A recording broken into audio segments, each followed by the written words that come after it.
आजादी के लिए भारत का शानदार संघर्ष आधुनिक विश्व के महानतम संघर्षों में से एक है। दूरदर्शन समाचार इतिहास की धारा बदलने वालों की झलक रोजाना आपके लिए लेकर आ रहा है। आज हम राष्ट्रवादी विद्वान आचार्य परशुराम चतुर्वेदी और शहीद श्रीदेव सुमन को याद कर रहे हैं।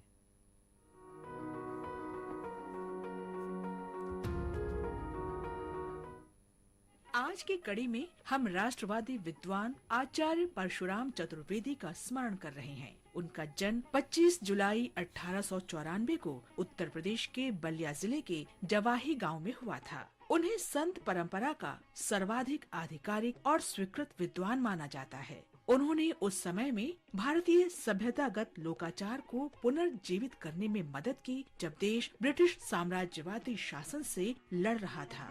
इलाहाबाद और वाराणसी विश्वविद्यालय से शिक्षित परशुराम पेशे से वकील थे, लेकिन आध्यात्मिक साहित्य में उनकी रुचि गहरी थी। वे संस्कृत और हिंदी की अनेक बोलियों के विद्वान थे। वे स्वतंत्र चिंतन और साहित्य में विकासवादी सिद्धांत के समर्थक थे। उनका जीवन मानवता के कल्याण के लिए समर्पित था। परशुराम ने अपनी पुस्तकों भारतीय साहित्य की संस्कृति रेखाएं और संत साहित्य की परख में सनातन संप्रदाय के संतों के साथ साथ सूफियों, सगुण और निर्गुण भक्ति धाराओं के उपासकों, नाथ पंथियों और जंगम जोगदास के संप्रदाय से संबंधित संतों को स्थान दिया। आचार्य चतुर्वेदी ने अपनी पुस्तक उत्तर भारत की संत परंपरा में महात्मा गांधी को अंतिम संत माना है। आचार्य परशुराम चतुर्वेदी का निधन 3 जनवरी 1979 को हुआ।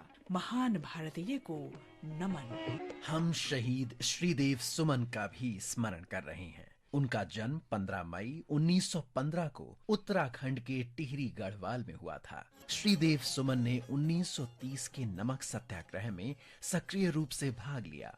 वो 1936 में लोक परिषद की स्थायी समिति के सदस्य बने। श्रीदेव सुमन ने अनेक पुस्तकें लिखी।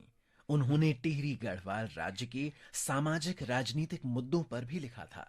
श्रीदेव सुमन ने 1942 में गढ़वाल मंडल में भारत छोड़ो आंदोलन में भी भाग लिया था, जिसके लिए उन्हें 2 बार गिरफ्तार किया गया और जेल भेजा गया। उन्हें 13 दिसंबर 1943 को फिर गिरफ्तार किया गया और टिहरी राज्य जेल में कैद कर दिया गया, जहां 25 जुलाई 1944 को जेल में ही उनकी मृत्यु हो गई।